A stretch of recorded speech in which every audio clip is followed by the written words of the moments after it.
Hi guys, I finished another pocket page notebook, so I thought I would go through it with you and have a look at some of the finished pages.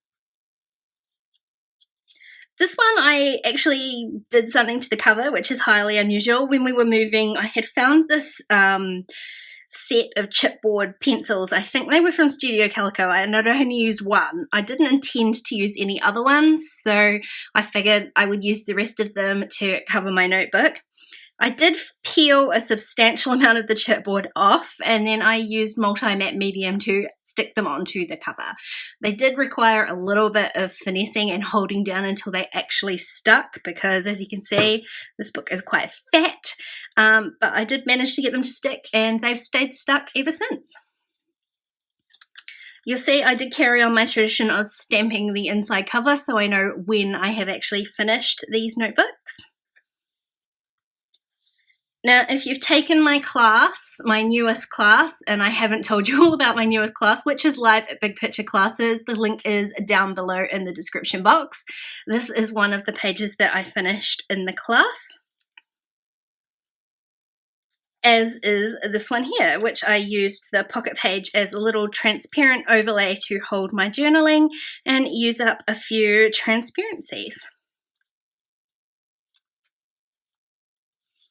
This is a page I did for Citrus Twist, and there was an entire sticker sheet, and I can't remember, I think it's Wild Heart from Crepe Paper, and they were all so lovely, but I didn't know how to use them, so I decided to use all of them in one go, and I really love how it turned out. I sort of just started with my photo and then added the biggest stickers and then just kept filling them in, getting littler and littler, and then I did a few doodles just to fill in some of the empty spaces.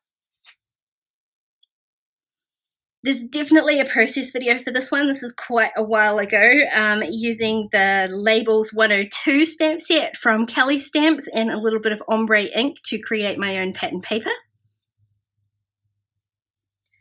And this one is, I think, the Let's Eat stamp set from Feed Your Craft, with a little bit of stitching. I did this not long ago, and can you believe how much journaling I managed to do?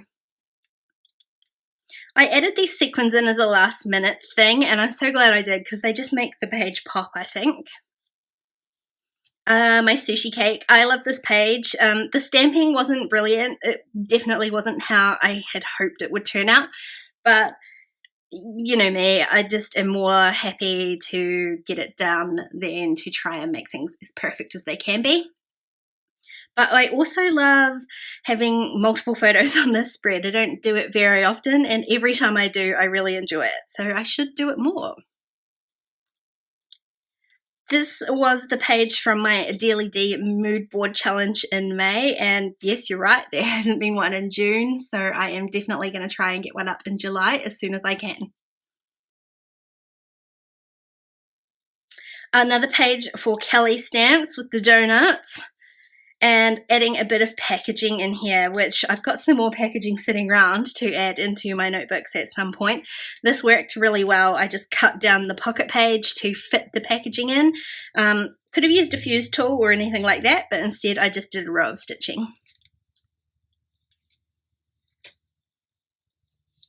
This was my page for the Scrap It Small challenge. There was definitely a process video for this one. My not first time, but you know, very rare time using mixed media in here. And although it has actually flattened out really nicely, the paint did warp the pages quite considerably, but after it's been sitting in the notebook for some time, it has flattened out. So I'm pleased I might do that again. This was a little page that I made for the Stamp Spot and Kelly Stamps for the National Scrapbook Day Challenge.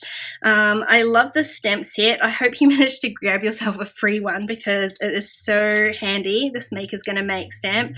I love this page. It's one of my favorites. It's not a color scheme I've used a lot, the teal and navy, but I really love it. This was just a scrap piece of paper, and it looks like I've stitched it down, but I didn't. I just stitched the paper and then just stuck it into the notebook, and it adds so much texture, as well as an entire page of sequins.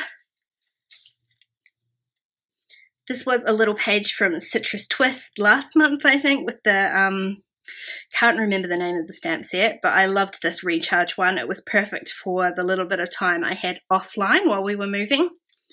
And I just loved the pink. It's sort of a peachy pink, but I really love that color. Even though it's kind of spring summery, it worked really nicely with my autumn photo as well.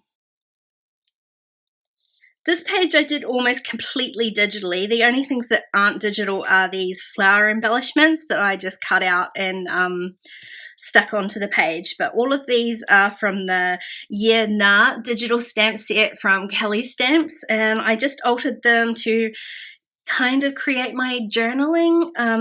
I haven't added anything else. I just printed out a photo and then I created this whole page in Photoshop, printed that out as well, and stuck it all in. And I really love it. You know, I love to use these notebooks like a little note to self, positive kind of reinforcement sort of thing. And so this was perfect.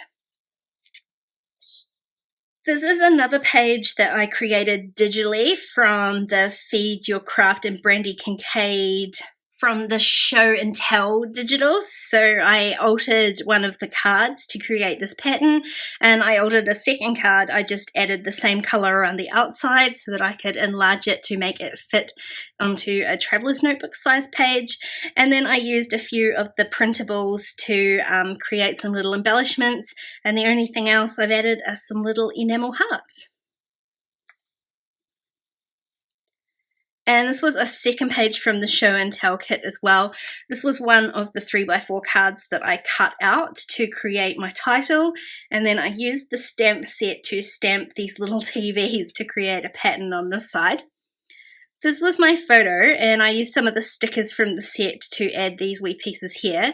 And then I created a flip up piece so that I could add my journaling and a bit more stamping underneath to hide my journaling there. And last page, this was basically just somewhere to stick down some beautiful happy mail that I had received from the lovely Alice. I cut out her beautiful envelope so that I could keep it all. Her parcel was filled with gorgeous confetti and stickers, and I just stuck them all in. This is a page that I basically just stick down all my favorite things from the Glass Half Full kit from, again, Feed Your Craft and Brandy Kincaid. I had used some of the printables and cut them out. There's a 3x4 card, lots of stamping, and again, I created a traveler's notebook size paper from one of the digital cards. I also added on, because this was the last page in here, I don't have to worry about it getting any bulkier than it already is. I've added a little wood veneer frame to my photo, only because I've got a whole pile of those sorts of things to use up and I never do. So I figured the last page in the book was the perfect place to edit. So I've gone rather crazy with this notebook, and it hasn't taken me that long to fill up. I had only done a few pages in March, but most of this has been in June as I sort of get back into the swing of things, I guess, and I love looking through it. This is one of my favorite notebooks ever, actually. So that's another book full, guys. Thanks for watching, and I'll see you next time. Bye!